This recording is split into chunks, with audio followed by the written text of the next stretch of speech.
Presiden Prabowo Subianto menyebut program pembangunan sekolah rakyat menjadi salah satu strategi pemerintahannya untuk memutus mata rantai kemiskinan di tanah air. Di mana hingga saat ini pemerintah telah berhasil membangun 100 sekolah rakyat di penjuru negeri yang diharapkan dapat terus bertambah sekitar 100 sekolah di tahun-tahun berikutnya. Dalam pidato kenegaraannya di gedung DPR RI Jakarta, Prabowo mengklaim bahwa sekolah rakyat telah memiliki kualitas pendidikan yang baik dengan pembangunan yang masif di daerah-daerah desil 1 atau 2 atau daerah dengan kelompok tingkat penghasilan yang sangat rendah. Di samping itu Presiden menambahkan untuk sekolah-sekolah konvensional lainnya, pihaknya telah membentuk sekolah unggulan untuk mengejar ketertinggalan Indonesia di bidang sains dan teknologi, termasuk menambah sekolah menengah atas Taruna Nusantara terintegrasi di seluruh pelosok negeri. Salah satu upaya kita untuk memutus rantai kemiskinan absolut adalah kita membentuk sekolah rakyat. Kita sudah berhasil membangun dan membuka 100 sekolah rakyat.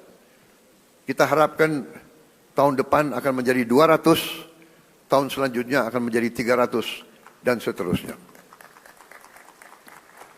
Sekolah rakyat ini diperuntukkan untuk mereka yang dari desil yang terendah, desil 1-2, dari mereka yang benar-benar penghasilannya sangat-sangat rendah.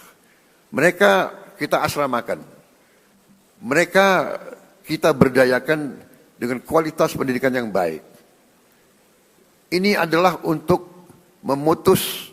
Pemirsa, Kepala Badan Percepatan Pengentasan Kemiskinan Budiman Sujatmiko mengibaratkan strategi Presiden Prabowo Subianto dalam mengentaskan kemiskinan ekstrim seperti pelatih sepak bola yang mempersiapkan timnya untuk menang di leg kedua pertandingan.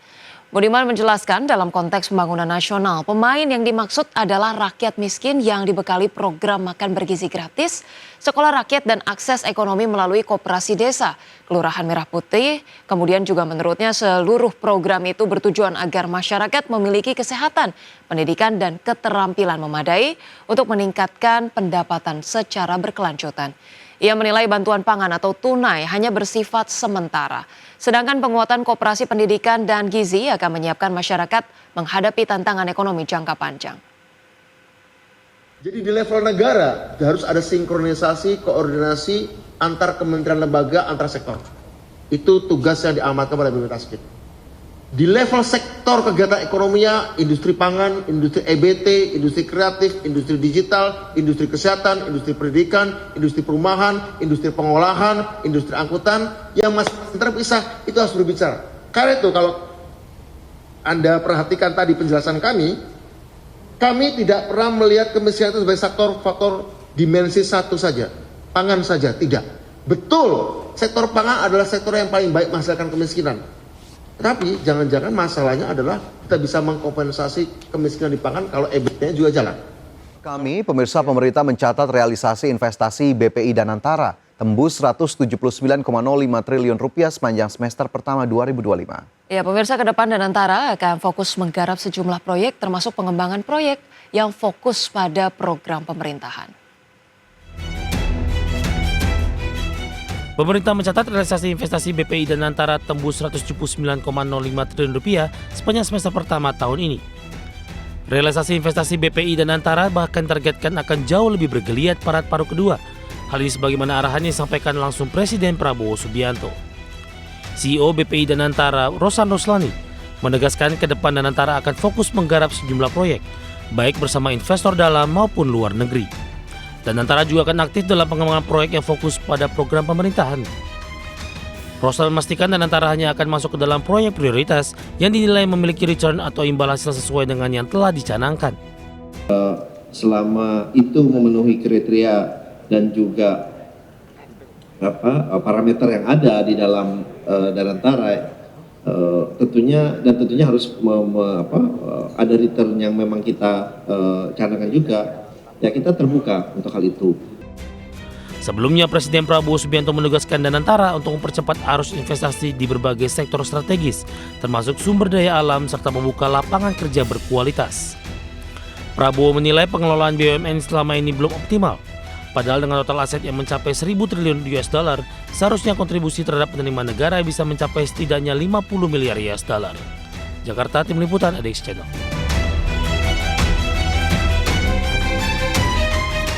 Ya, sementara itu pemirsa Badan Pusat Statistik mencatat tingkat kemiskinan ekstrim pada Maret 2025 berada di level 0,85% atau sebanyak 2,38 juta orang.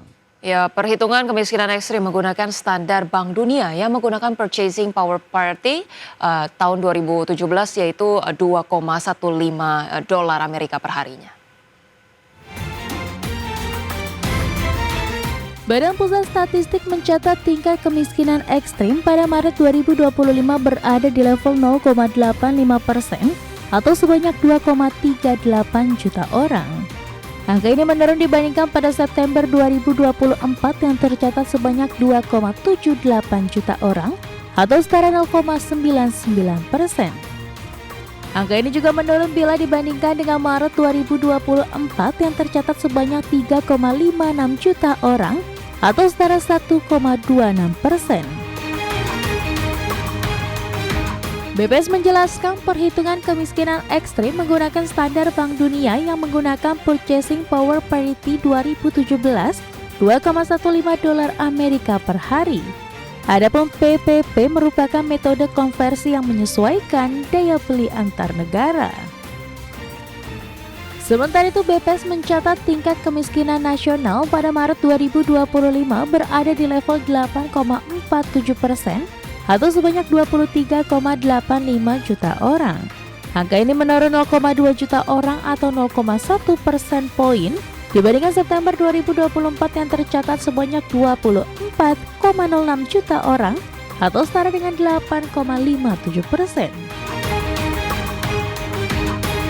Berbagai sumber, IDX Channel.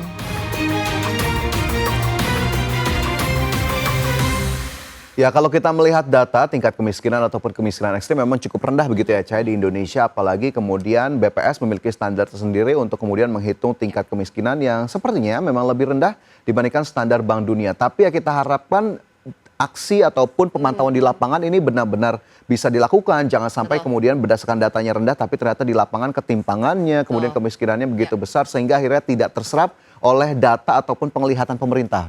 Ya, dan salah satu hal yang mungkin cerita menarik gitu ya terkait dengan kemarin pas HUT 80 RI, ini saya bertemu dengan salah satu anak dari sekolah rakyat. Nah, ini kan sebenarnya salah satu program yang ditujukan untuk mengentaskan ataupun menghilangkan kemiskinan ekstrim gitu ya, sehilang-hilangnya.